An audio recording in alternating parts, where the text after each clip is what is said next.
Two of Zimbabwe's most battle-hardened liberation war commanders are emerging as the key figures in a looming succession showdown that would shape the country's political future after President Emerson Mnangagwa. Sarabina Mashkoplan Vacancy, Chiwenga versus Rwanda. The battle for presidency for 2028 begins. Don't go subscribe or like on the bell icon. Tina Bold Truth.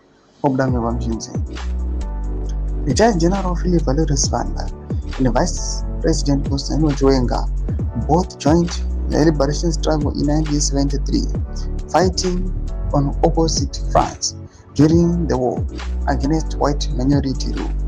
Shona Rwanda, who fought under the zebra banner using the war name Ananias Benzi, reportedly trained in Morogoro, Tanzania, and later in Lebanon.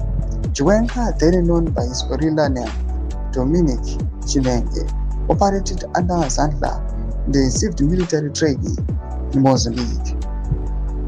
Now decades after the liberation war, the two veterans are once again being spoken of in the same breath, this time as possible heirs to the presidency.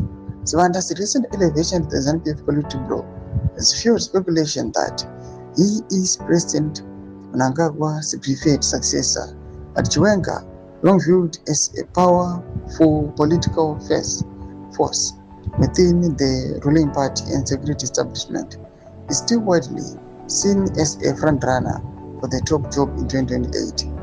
With rival liberation war legacies, deep military influence, and competing political backers, insiders say the battle to succeed Mnangagwa could become one of the fiercest succession contests in the recent Zimbabwean history. Doma developments are good upon Ido. But section videos of more to be on subscribe or like, punch it on the bell icon.